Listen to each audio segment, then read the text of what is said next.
Comment se termine le film? Auteur Orfeu pour lecture 3 minutes publie le 19.05. 2021 mis à jour le 19.05.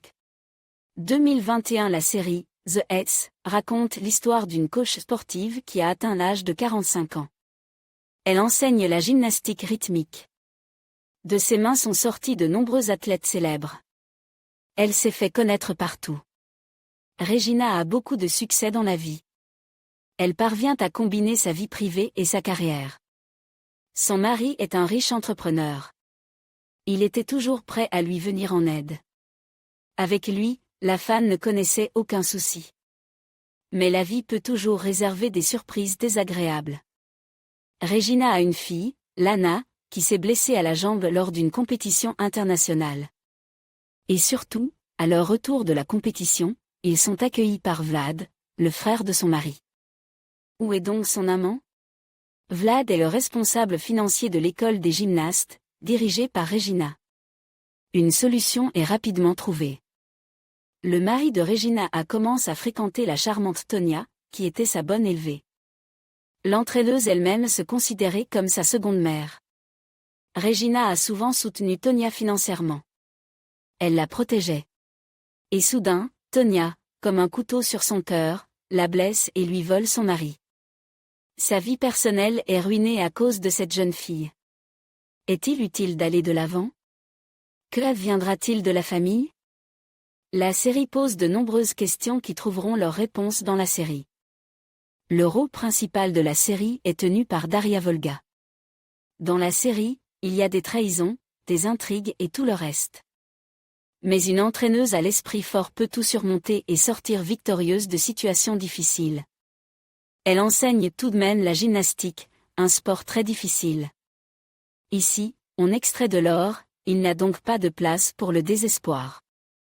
Elle a vécu 25 ans avec son mari. D'ailleurs, Regina Lavrentiva possède toujours un ordinateur et réalise des montages vidéo pour le jour de leur anniversaire de mariage. Mais sa récompense pour les années de vie commune, la carrière et tout le reste n'est autre que les papiers du divorce. De plus, son mari a intention de lui retirer une partie des biens acquis en commun. Regina subit donc un coup dur.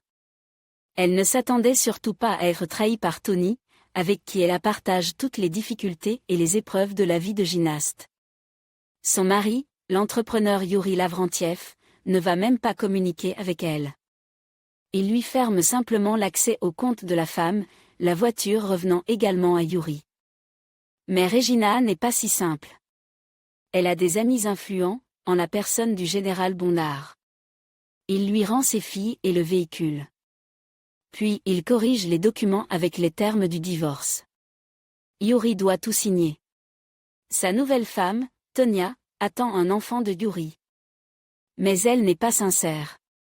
Jeanne, qui est du côté de Regina, décide de se renseigner. Il s'avère que Yuri a un frère, Vlad. C'est lui qui donne le bébé à Tony. Lui et Vlad ont des projets pour Yuri. Qu'est-ce qu'il prépare? Zana décide de tout dire à Yuri. Soudain, il y a un éclair.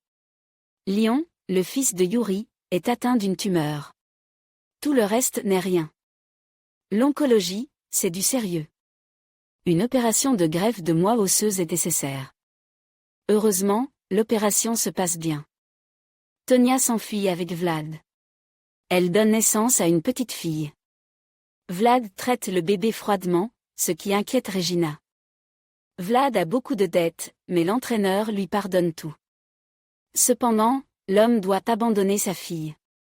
Elle est emmenée par Regina, qui a une relation avec Ilya. Yulia trouve le bonheur auprès d'une certaine Natasha. Le fils Lyonia, guéri du cancer, part aux États-Unis. Dans ce pays, sa future femme l'attend. Une belle fin pour une histoire dramatique. Peut-être y aura-t-il une suite.